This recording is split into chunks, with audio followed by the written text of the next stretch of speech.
Hello everyone. This will be the last class of Union Legislature. So today's chapter is 23rd Parliamentary Committees. Okay. So sabo Union Legislature or Parliament or pisot eituwe asolte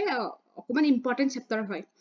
Sabo functions of Parliament are varied, complex and voluminous. Eta Parliamentor বহুত কাম থাকে হয়নে complexity বহুত বাঢ়ি যায় ইমান কামৰ বোজা পৰে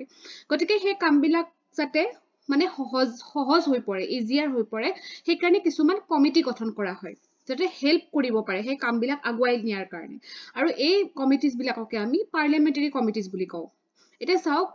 পাৰ্লিয়ামেন্টাৰী কমিটিজ দুই টাইপছৰ আছে এটা আছে ষ্টেণ্ডিং কমিটিজ যিবিলাক হয় পাৰ্মানেন্ট ইন নেচাৰ আৰু এড হক কমিটিজ যিবিলাক হল আপোনাৰ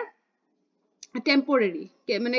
প্ৰয়োজন অনুযায়ী হে গঠন কৰা হয় আৰু যিখিনি পাৰ্মানেন্ট সেইখিনি এভৰি ইয়াৰ মানে পিৰিয়ডিক্যালি গঠন কৰা হয় ঠিক আছে এটা চাওক ষ্টেণ্ডিং কমিটিজ আমাৰ 6টা ক্যাটাগৰিজত আছে ফাইনান্সিয়াল ডিপাৰ্টমেন্টাল ষ্টেণ্ডিং তাৰপিছতে enquiry committee scrutinise and control day to day business of the house and housekeeping committee আৰু এডহক কমিটিজৰো হেনেকুৱা দুটা ভাগ আছে enquiry committees and advisory committees so আমি যিখিনি ইম্পৰ্টেন্ট কমিটি সেইখিনিহে আমি ডিসকাস কৰিম ক্লাছটোত সো ফাৰ্ষ্টতে আমি ফাইনান্সিয়াল কমিটিজৰ পাব্লিক একাউন্ট কমিটিটো আলোচনা কৰো এটো কেতিয়া পাব্লিক একাউন্টস কমিটিটো কেতিয়া সেট আপ কৰা হৈছিল 1921 ত বাই গভৰ্ণমেন্ট অফ ইণ্ডিয়া এক্ট 1919 আৰু কিমানজন মেম্বাৰ আছিল 22 মেম্বাৰ আৰু লোকসভাৰ পৰা আহে 15 জন ৰাজ্যসভাৰ পৰা আহে 7 জন ঠিক আছে আৰু এই মেম্বাৰস বিলাকক কোনে ইলেক্ট কৰে পাৰ্লিয়ামেন্টে ইলেক্ট কৰে প্ৰত্যেক বছৰে তেওঁলোকৰ মাজৰ পৰাই ইলেক্ট কৰে ওকে আৰু কি মেথডত কৰে proportion representation by means of single transferable vote আৰু এক বছৰৰ কাৰণে টেনিউৰ থাকে এই minister can't be elected as a member of the committee আৰু এজন মিনিষ্টাৰ কেতিয়াও সেই কমিটিখনৰ মেম্বাৰ হ'ব নোৱাৰে চাওক 1966 লৈ মানে পুনৰ কি হৈছিল চেয়াৰম্যান জন ৰুলিং পাৰ্টিৰে আছিল কিন্তু 67 ৰ পৰা অপজিশন পাৰ্টিৰ পুনৰ মানুহে চেয়াৰম্যান হ'ব পৰা হল পাব্লিক একাউন্টস কমিটিত তাৰ পিছতে এই কমিটিৰ ফাংচনস বিলাক কেনেকুৱা টু এক্সামিন দা এপ্ৰোপ্ৰিয়েশন একাউন্টস যে একাউন্টস বিলাক এপ্ৰোপ্ৰিয়েট কৰে ওকে ফাইনান্সিয়াল একাউন্টস বিলাক থাকিব ইউনিয়ন গভৰ্ণমেন্টৰ ওকে আৰু ষ্টেট গভৰ্ণমেন্টৰ ঠিক আছে আৰু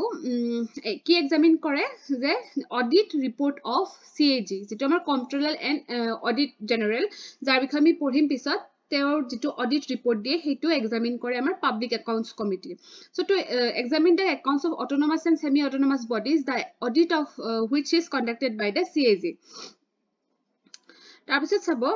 two examine the money spent on any service during a financial year মুঠতে পইচা ৰিলেটেড যিখিনি কথা সেই বস্তুখিনি পাব্লিক একাউন্টস কমিটিয়ে চোৱাচিতা কৰে মনত থাকিল নে আৰু এটা কথা মনত ৰাখিব CAG acts as a guide friend and philosopher of the committee যেতিয়া কমিটিয়ে এইবিলাক এক্সামিন কৰি থাকে তেতিয়া CAG যেটো আমাৰ কন্ট্ৰোলাৰ এণ্ড অডিট জেনাৰেল তেখেতে as a friend philosopher হিচাপে কাম কৰে আৰু ইয়াৰ কিছুমান লিমিটেশনস আছে যেনেকুৱা not concerned with the questions of policy যে মানে ব্ৰডাৰ সেন্সত মানে সেই বস্তুবিলাক মানে ডিসকাস নকৰে তাৰপিছতে পোষ্টমৰ্টেম এক্সামিনেশন বুলি কৈছে যে একাউন্টস বিলাকৰ কামবিলাক হৈ যোৱাৰ পিছত হে এক্সামিন কৰে মানে পোষ্টমৰ্টেম এক্সামিনেশন বুলি কৈছে এই কাৰণে can't intervene in the matters of day to day administration day to day বেসিছত কাম নকৰে হয়নে তাৰপিছতে ইটস ৰিকমেন্ডেশনস আৰ এডভাইজৰী আৰু ৰিকমেন্ডেশন বিলাক এডভাইজৰী হে হয় okay binding নহয় ministers উপৰত then it is not an executive body and hence can't issue an order যে executive body নহয় এখানে order issue কৰিব নোৱাৰে okay তাৰপিছতে চাওক important আমাৰ ফাইনান্সিয়াল কমিটি আৰু এখন হৈছে estimates committee which was set up in 1921 আৰু প্ৰথম যিখন estimate committee আছিল সেইখন কেতিয়া constitute হৈছিল 1950 on the recommendation of John Mathai the then finance minister John Mathai পুনৰ কি আছিল সেইখিনি সময়ৰ ফাইনান্স মিনিষ্টাৰ আছিল আৰু তেওঁৰ আন্ডাৰত এস্টিমেট কমিটি গঠন কৰা হৈছিল অৰিজিনালি 25 মেম্বাৰস আছিল ওকে তাৰপিছত 30 হৈ গল ইন 1956 ৰ পৰা আৰু প্ৰত্যেকজন মেম্বাৰে লোকসভাৰ পৰা বিলং কৰে এটো মনত ৰাখিব যে এস্টিমেট কমিটিৰ প্ৰত্যেকজন মানুহে মানে প্ৰত্যেকজন মেম্বাৰে লোকসভাৰ পৰা বিলং কৰে so মেম্বাৰস are elected by the Lok Sabha every year from amongst its own members according to the principles of proportional representation and single transferable vote ঠিক আছে টার্ম 1 ইয়ার হয় চেয়ারম্যানক স্পিকারে এপয়েন্ট কৰে okay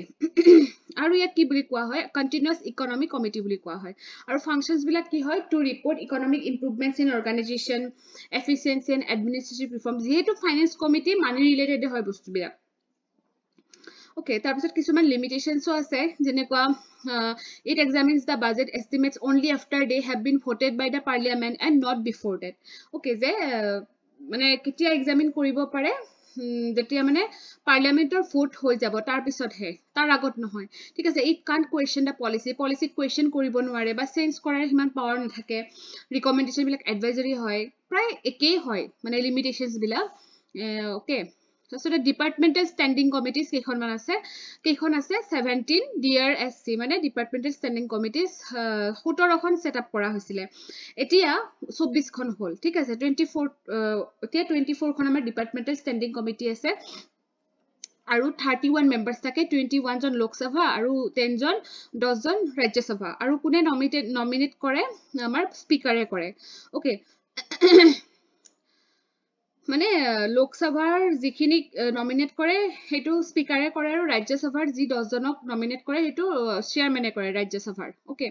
so main objective is to secure more accountability of the executive particularly financial accountability okay say যে financially যাতে accountable হৈ থাকে তাৰ পিছতে আপোনাৰ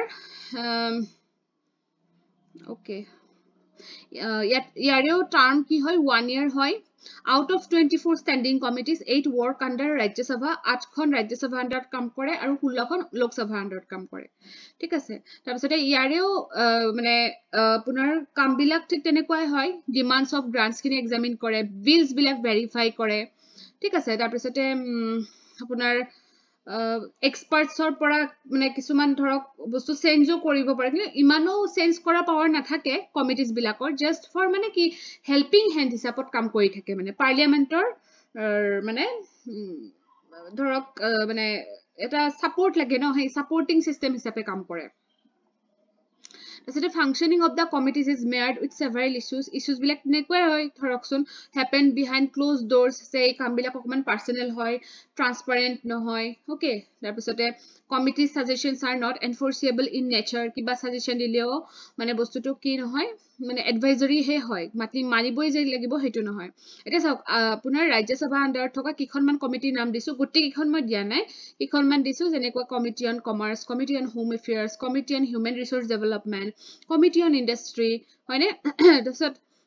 Lok Sabha under agriculture information technology defence energy এনেকুৱা তাৰপিছত committees on enquire committees to enquire ভিতৰত আছে petitions privileges ethics committee to sabo ethics committee ketia constitute kora hasile rajya sabhat constitute kora hasile 1997 aru lok sabhat kora hasile 2000